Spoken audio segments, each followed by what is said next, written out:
Napun po tinggap ng Heidelin Diaz ing metong na namang galal, metong award from the Philippine Sports Writers Association. Ilalalde at peparangalanding maging Athlete of the Year. Natural mo because she is the first Filipino to win a gold medal in the Olympics. Pero kita pong pamangamano ng Heidelin, kasimplian na yung kayang pupunto. Nung kanong balika ng Vienna 10 years ago, anyang dinasa na yung pangasambut at alapang dakalasasawop kaya. Nga na pong sinabi kay katamo, kailangan natin ang mga pagsubok. Dahil ang mga pagsubok ang nagpapatibay sa atin upang lalo nating pagsikapan ng ating buhay, ang ating tagumpay. Heidelin Diaz had her own share of hardships. Not only hardships, but failures. Failures are more painful than hardships. Because hardships, nangkay, din kasakitan na tilokeng sitwasyon. Pero itang masambut ka, itang you fail your people, you fail yourself, mas masakit siya po ita. Pero ngayon pong babalika na nga na kailangan ang mga pagsubok. Sila ang nagpapatatag, nagpapatibay sa atin. Kapo pong pigugunaman kayo ng kakatang ebanghelyo ng Aldoyti at kaya beyo pong ngeni, lawan niya po'y manang James and John. Pakiramdaman ni Jesus, kailangan niyang dumalan, kasakitan, isakwilde, ipakure, at subliyang miye.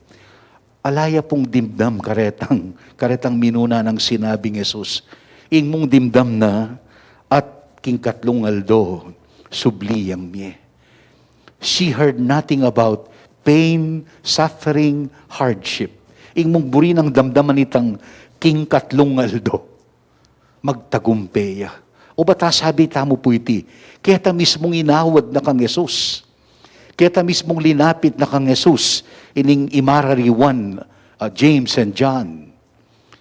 Nanong inawad na, pangako mo, narinig nga na ako, lukluk laking ligaya, potang datang na kang matagumpe. Dimdam itang kasakitan, adalanan, itang kasakitan, apibatan. Diya agad-agad may kibat siyang Ginoo. Agyuyo kaya. Nung lawan niya po yung ebanghelyo, ing linapit, ing ima. Pero yung peki batanan ng Ginoo, aluwa yung gima, linganak.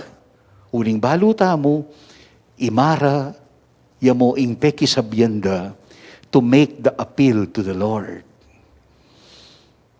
Balikan tayo po keng biyeta mo ini. Potang inarap de keka, potang pagawakang bale.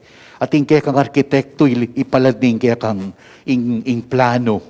Pakalawen merego itang magawang bale, itang perspective, itang makanano yang lunto, makanano yang mayakit. Pakalawen merego itang planong makanano yang lunto, potang yarine. Pero dapat mong tanggapan, bayo kamiras ketang magawaya itang bale, kailangan mo pa, nanong mo nandili, gastos. Pagal. Siguro alubtana mo, automatic nan, Ing plano, bukas ngeni, matupad ya. Ing pangarap, agad-agad, magawaya. Ing kapag nasanamayap, agad-agad, magtagumpeya. No. Nga na po ning Ginoo, kailangan nyo, agyo yung pibatan, lalawin nyo na ing tagumpe. Agyo kaya ing dalan papunta king tagumpe. You are looking at the prize. P-R-I-Z-E. But are you willing to embrace the price? P-R-I-C-E. There is a price for every price. Ang yan namang kareng rapol. Ang yan namang kareng potang makiabit, Christmas party mo atayong rapol alang price. At tinakang award at tinakang regalo. But in the normal way of life, we do not just become disciples when we succeed. we become disciples in how we achieve. Makanano mong pagpagalan, makanano mong pagpibabatan at tetaganalub ing tagumpe. Ulitang kepuita. Tamo mo maging disipulo, potang magtagumpe tamo. Nune maging disipulo tamo, makanano tang mayuyubog, karetang karanasan, ning kasakitan, kapagsubukan, sakripisyo, papunta ketang tagumpe. Price, what is the price? Glory with the Lord. And what is the price of discipleship? The cross.